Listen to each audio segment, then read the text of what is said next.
Okay, so we've got a few bug fixes we need to clear up in this episode. The first one is to stop you spam jumping up a wall. And the second one is with the lock to ladder part of the ladder script. I'd only tested it with one object in the frame. But as you will notice, every time I try and climb on this ladder, it teleports me back to this ladder. And if I try and climb on the mesh, it teleports me back to there. So that's what we're going to be addressing in this video.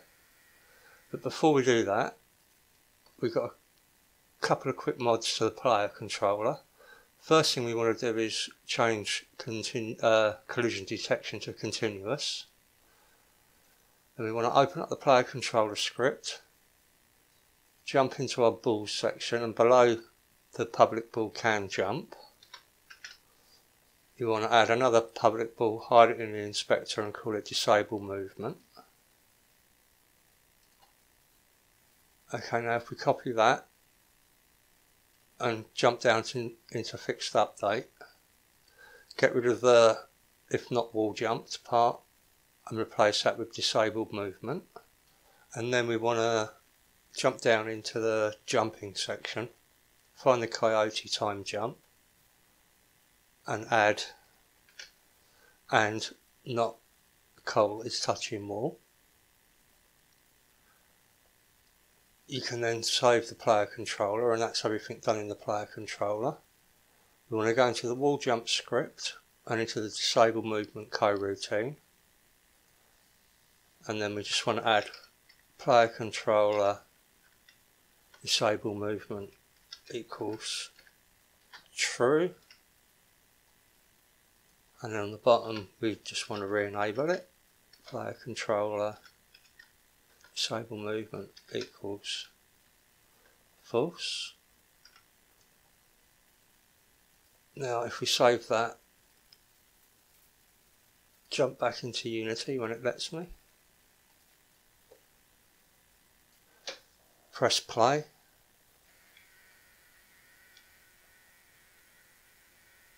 zoom up to these walls, you'll now see it stop. I'm spamming the button as much as I like and it won't jump up the wall. So that's the first part fixed. Okay, for the second part, we want to go into our climbing scripts, open up our climbable object script,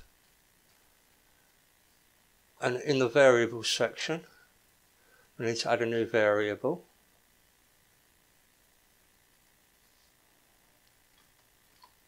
Okay, so we'll just jump into here and add this. Okay, we're going to have a game object array of climbable objects. So we've got serialized film, game object array, climbable objects. We then want to go into our on trigger stay, and right at the top we need to add this. Okay, what we're going to do is we're going to check if the array isn't null, and then we're going to run a for each loop, and we're going to go through the climbable objects. And then we're going to get the component climbable object, which is a script, and then we're going to just set it enabled to false.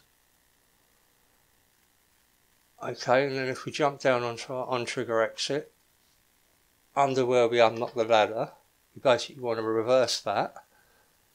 So let's grab that now.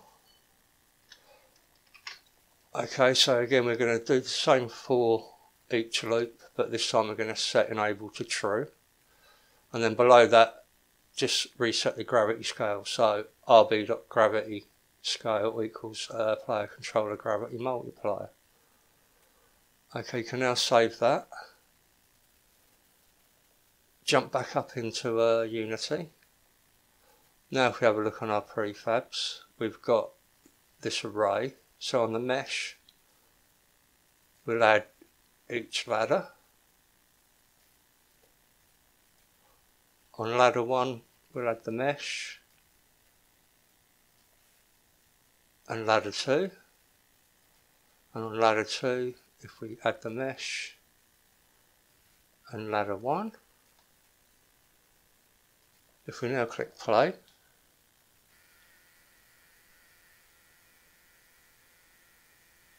we can climb up our ladders, climb over the mesh,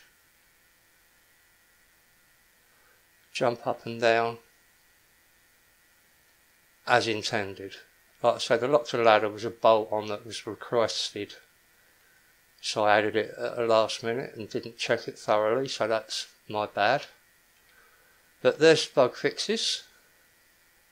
Once again, hope you found the series useful. If you have, please hit thumbs up, and don't forget you're more than welcome to subscribe and join me in my Discord channel. And I look forward to seeing you in the next video.